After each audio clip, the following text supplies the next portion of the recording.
ॐ अज्ञानतिमिरान्धस्य ज्ञानञ्जनशलाकया चक्षुरुन्मिलितं येन तस्मै श्रीगुरुवे नमः। हरे कृष्ण।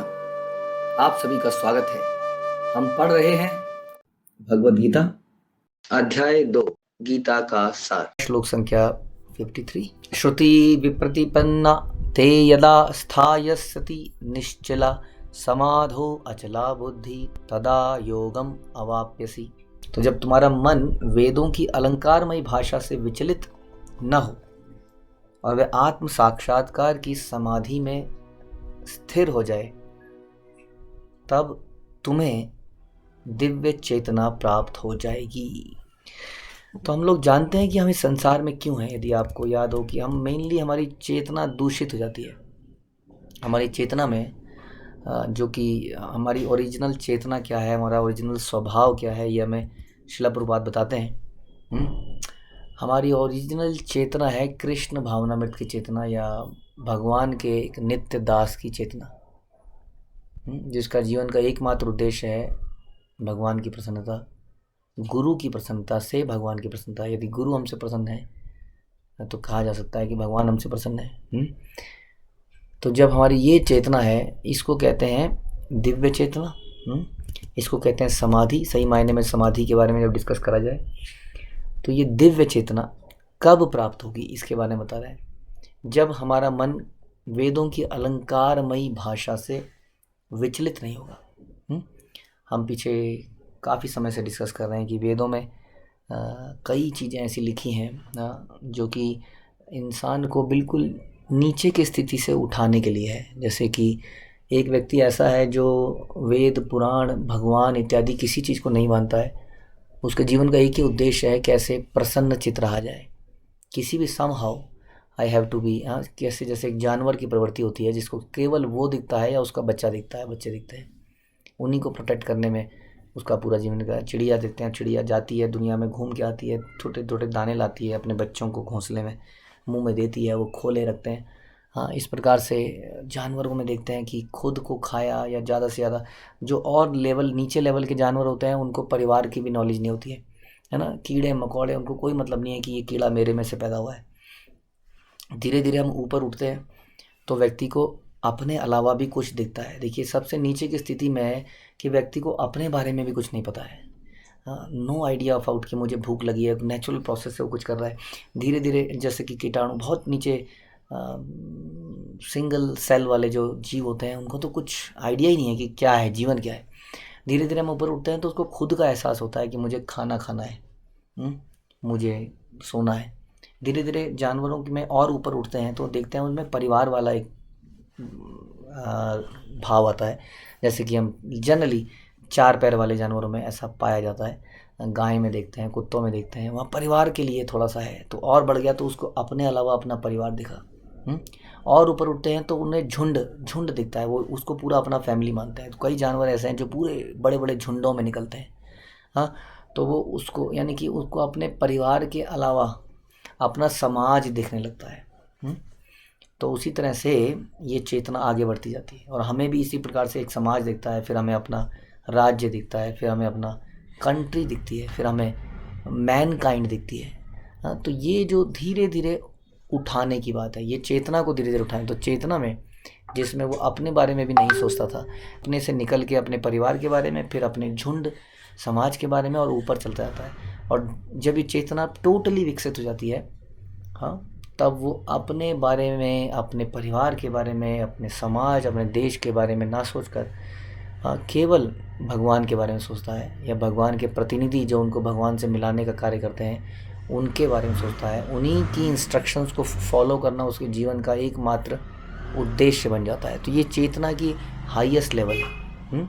इसको, चेतना को इस लेवल पे डेवलप करना है। लेकिन जो वेद हैं वो जनरली इंसान को इस लेवल पे लेके आ जाते हैं कि वो केवल अपने बारे में ना सोचे, एटलीस्ट वो सोचे कि ये काम गलत है, ये काम सही है, इससे समाज में कुछ बुराई फैलेगी। तो समाज और जन कल्याण तक वेद हमको लेके जा पाते हैं। उसके विपरीत तो हमारी जो हमने अभी डिस्कस किया कि जो हम वेद हैं, क्या समस्या है वेदों में, तो वेद हमें केवल एक स्टेज तक लेके जा सकते हैं। यदि अपनी चेतना को उसके ऊपर उठाना है कि वो अपने से संबंधित अपने परिवार अपने समाज को ही ना देखे, बल्कि वो ये समझे कि वो एक जीवात्मा है और सारी जीवात्माएं कृष्ण की अंश हैं। हाँ, इस लेवल तक ले जाने के लिए उसको इन वेदों के ऊपर जाना पड़ेगा। इसलिए बोलते हैं कि वेदों की जो अलंकारमयी भाषा से, क्योंकि ये बड़ी फ्लावरी बड़ी अट्रैक्टिव लगती है। जैसा कि कुछ दिन पहले हम डिस्कस भी कर रहे थे अपने एक लेक्चर में कि किस प्रकार से सारा समाज एक तरह से भ्रमित हो जाता है। उसको लगता है कि अपना घर बार चलाओ और थोड़ा बहुत किसी की मदद कर दो, खाना वाना खिला दो, हाँ, किसी को कुछ ऐसा सा उसका कल्याण कर कार्य कर दो, तो वो उसी में संतुष्ट हो जाता है। उसको लगता है दिस इज़ द एंड, बस मैंने अपना ये सब कर लिया, अपने परिवार को चला लिया और मैंने दान दक्षिणा देके लोगों का भी भला कर दिया। This is not the end, इसके ऊपर है। इसलिए श्रील प्रभुपाद तात्पर्य में लिखते हैं कि जो शुद्ध चेतना है, जो दिव्य चेतना है, वो न केवल ब्रह्म को जानती है, वो न केवल परमात्मा को जानती है, लेकिन भगवान को जानती है। तो जो कंप्लीट चेतना है वो क्या है? कंप्लीट चेतना है कि हम परमात्मा को जानते हैं, हम ब्रह्म को जानते हैं। सबसे पहले ईश्वर ब्रह्म के रूप में, एक शक्ति के रूप में सर्वत्र विद्यमान है। हम ये जानते हैं कि ईश्वर परमात्मा के रूप में हमारे हृदय में विद्यमान है।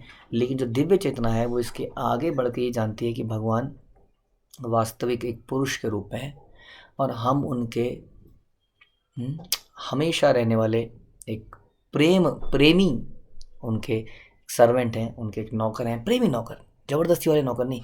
हमें उनकी नौकरी या कीजिए बेहतर वर्ड होगा उनकी सेवा करना भाने लगता है।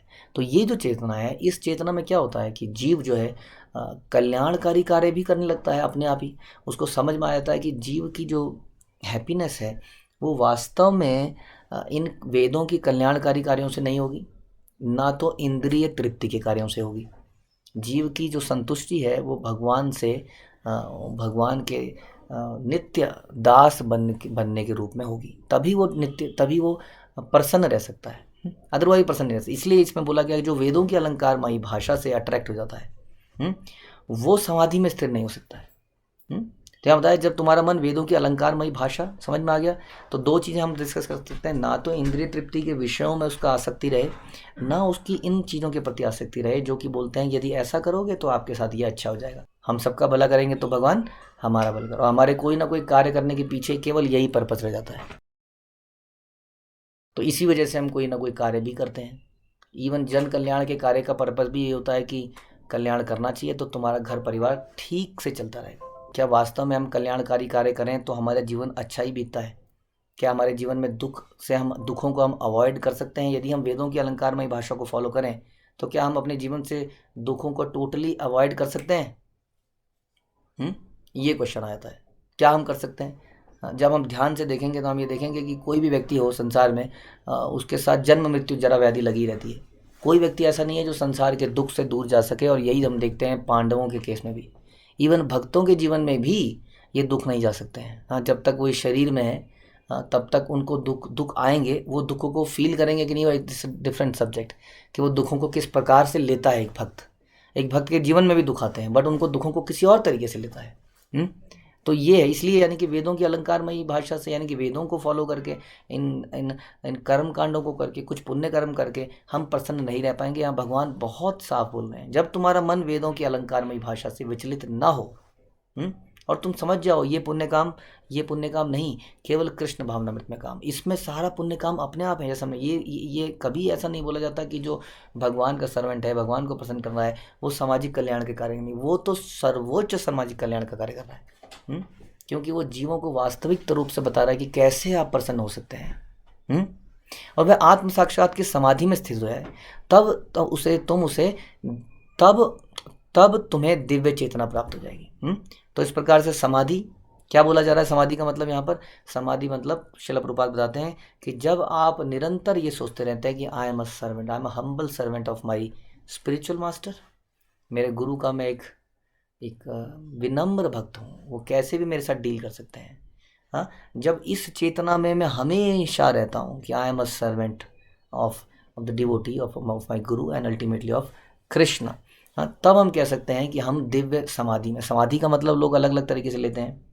कई सारे योगा वाले गुरु जो हैं समाधि के लिए क्या क्या कराते हैं, आपको श्वास रोकेंगे, छोड़ेंगे, कुछ अष्टांग योग कराएंगे, हाँ, और आपके मन में सारे विचारों को शून्य करने को बोल देंगे, लेकिन आप देखेंगे कि फिर भी आपको चित्त को शांति नहीं मिलेगी, समाधि नहीं होगी, एक जगह पे स्थिर नहीं रह पाएगा, विचलित होता रहेगा। लेकिन यदि हम अपनी सेवाओं पे जो कि हरि नाम जपने के द्वारा होती है, गुरु की इंस्ट्रक्शन फॉलो करने से होती है, यदि हम उन पे इंस्ट्रक्शन पे मेडिटेट करते रहेंगे तो आप देखेंगे समाधि लगना बड़ा आसान हो जाता है।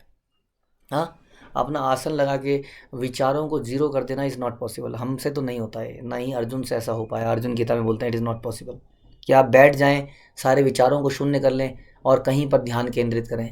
हाँ, इससे बेहतर क्या होगा? इससे बेहतर ये होगा कि हम हमेशा ये ध्यान करें कि हम एक सर्वेंट हैं, और कैसे भगवान की सर्विस कीजिए। जब अपनी सर्विसेज पे मेडिटेट करते हैं तो आप देखेंगे जैसे कि व्यक्ति ऑफिस में काम करता है तो पूरा दिन निकल जाता है, पता नहीं चलता कहाँ चला गया। हाँ, और जब वो खाली रहता है तो न जाने क्या क्या विचार उसके दिमाग में आते हैं, दुनिया भर के आते हैं कि नहीं। इसलिए सेवा ऑफिस में क्या होता है, ऑफिस में ये काम वो काम, इसके बाद ये काम, इसके बाद शाम हो जाती है, एकदम से पता ही नहीं चलता। हम्म? इसी तरीके से बस यही सेवाएं यदि हम कृष्ण के लिए करना सीख जाएं, जो कि आपको एक स्पिरिचुअल मास्टर की गाइडेंस में इंस्ट्रक्शन में होता है, ऐसा श्रील प्रभुपाद कहते हैं इसके पर्पट में। तभी माना जाता है यदि हम किसी स्पिरिचुअल गाइड की डायरेक्शन में यदि हम करें, और इस तरह से यदि हम अपने आप को बिजी करें, एंगेज करें भगवान के नामों के जप में, श्रवण में, गुरु की इंस्ट्रक्शन को फॉलो करने में, तो हम देखेंगे 24 घंटे हमारे दिमाग में यही चलता रहता है। और इस प्रकार हम समाधि को प्राप्त कर सकते हैं, और इस प्रकार हम जानवर की निचली चेतना से, जहाँ से वेद हमें उठाने का प्रयास कर रहे थे, सर्वोच्च चेतना यानी कि भगवान के सर्वेंट की चेतना, उनके गुरु, उनके रिप्रेजेंटेटिव के दास की चेतना, उनके भक्तों के दास की चेतना, ये सर्वोत्तम चेतना है। इस चेतना पे यदि हम आ जाएंगे तो हम दूसरों को भी इस पर लगा पाएंगे, और किस तरह से सभी लोग प्रसन्न हो जाएंगे, सभी लोग समाधि में आसानी से आ जाएंगे। इस तरह के विचारों की शून्यता, लेकिन ये ultimate gain, ultimate happiness, pleasure, शांति नहीं दे पाएगा, क्योंकि मन बहुत चंचल है। जब तक इसको हम भगवान की सेवा में नहीं लगा देंगे तब तक ये बहुत सारी इच्छाएं और लोअर चेतना की बात सोचता रहेगा, जैसा कि हमने डिस्कस किया। तो इसलिए हमें प्रयास कैसा करना है कि निरंतर हमारी चेतना में ये रहे कि हम कृष्ण के दास हैं, अपने गुरु के दास हैं, और उनकी इंस्ट्रक्शन को फॉलो करना हमारे जीवन का परम उद्देश्य है। तो इस प्रकार हम दिव्य चेतना में स्थित रह सकते हैं, समाधि में आ सकते हैं। श्रील प्रभुपाद की जय, भगवद गीता की जय।